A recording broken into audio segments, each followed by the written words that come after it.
Hello viewers, this is Paladin of Odin, and this is some more Magic the Gathering Online. This is another episode of the Standard Commentary Series, and it looks like we have a mono-red Panharmonicon deck versus Izzet Control. Mono-red is playing Reckless Fireweaver. Whenever an artifact enters the battlefield under your control, it deals 1 damage to each opponent. He's already got Panharmonicon in play. And plays Metal Spinner's Puzzle Knot. That will draw him 2 cards, lose him 2 life, and deal 2 damage to the Izzet player, provided it resolves. He could counter it here with, negate or a number of other counter spells. Void Shatter. Void Shatter's a little bit better than your average counterspell because it exiles that card. They don't get it, and they'll never get it back. But what I was thinking was, one counterspell that he can't use is Revolutionary Rebuff. Which, it is a great counterspell. It's just against specific decks, like, this one that's all about playing artifacts, not that great. Though it is heavily dependent on him being able to play the creatures that make the playing of artifacts relevant. So, Revolutionary Rebuff would work perfectly on Fireweaver, it worked on the Genius, and I'm sure there are a number of other creatures that he may or may not be playing that a rebuff could deal with. Metal Spinner's Puzzle Knot. And there's Negate. He is not wanting to let him get this party started. A Metal Spinner's Puzzle Knot that draws you 2 cards and loses you 2 life for 2 mana is quite powerful. And then, of course, its ability to sack it and get the effect again. Using the Dynavolt Tower to Lightning Bolt Reckless Fireweaver. In response, he's firing off Fiery Temper, so fire and lightning everywhere. But now the board is clear, and unfortunately for the Panharmonicon deck, he is sitting on 1 card in hand, and that is very bad news against a control deck. Because all the control deck at this point has to do is sit back and wait for you to do what you're going to do, and then he can either counter it, or burn it, or bounce it. Gyre Reach Sanitarium. Draw a card, discard a card. He's discarding Fiery Temper.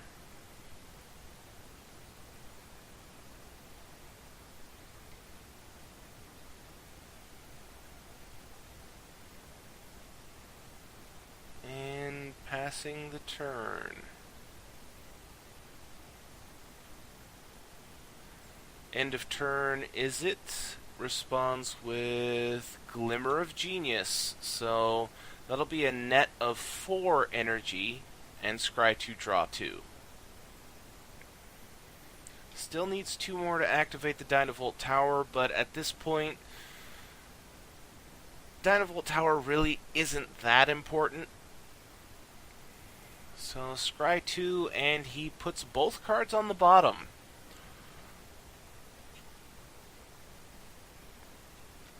Quicksmith Genius. And it resolves. Whenever an artifact enters the battlefield under your control, you may discard a card. If you do, draw a card. So you have to have a card to discard before you can draw. So in this very low card count situation, not as helpful as it could be. And another Glimmer of Genius. So 4 energy, scry 2, draw 2. And unfortunately for the mono-red deck, I'm pretty sure this game is over. 1 on bottom, 1 on top. Galvanic Bombardment to kill off the Quicksmith. Get him 2 more energy, put him up to 10. And Gyre Reach Sanitarium again. Discards a mountain. He discards an island. Plays a mountain. Honestly, I would have kept that in my hand so that I could discard it next turn, since it's obvious that he doesn't really need the mana at this point.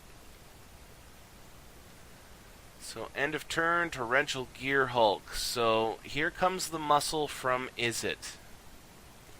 And, you know, like I said before, this is probably game over already, so, you know, a Torrential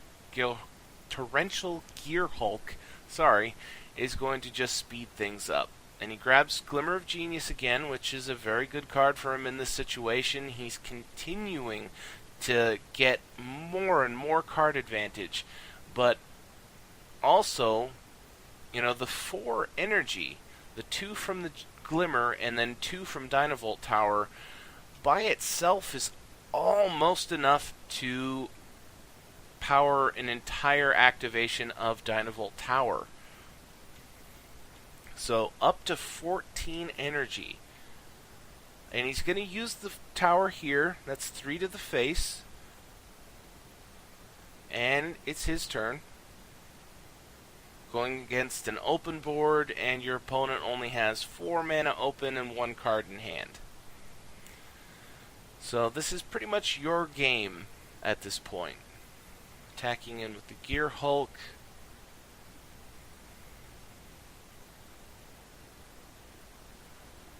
Takes him down to 12. And passes the turn back. So 5, 3 is 8, that's 4. He needs to come up with 4 more damage.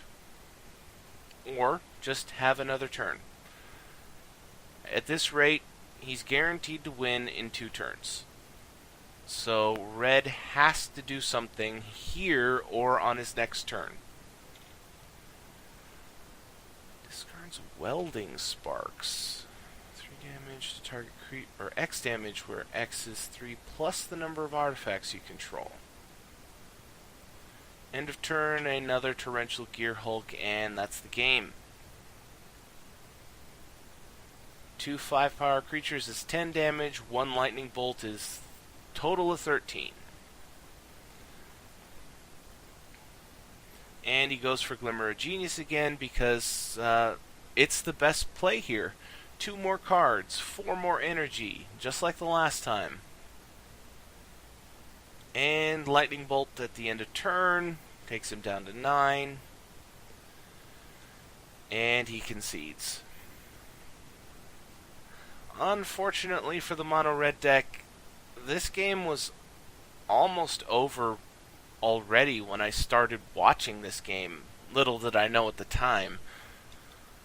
But I was very curious about this guy's deck. I was hoping that we might be able to see, you know, a little bit of craziness, because this is the first time I've seen a mono-red Panharmonicon deck, and I thought, you know, maybe it was going to be ridiculous. But unfortunately for him, he ran into a deck which is almost perfectly suited to deal with his deck, because his deck has to have his creatures and be able to play the artifacts to be able to start the chain to get all of his effects going. And Izzet Control is uniquely capable of dealing with both of those problems, countering the artifacts being played, burning the creatures when they're in play, or countering the creatures when he tries to play them. So, unique deck. I'm interested to see if anything comes of it, but unfortunately for him, he ran into his worst matchup that I can think of. But I'm going to have to end the video there. That was Mono Red Panharmonicon versus Izzet Control. And if you liked what you saw, hit that like and subscribe button for me, and I will see you in the next video.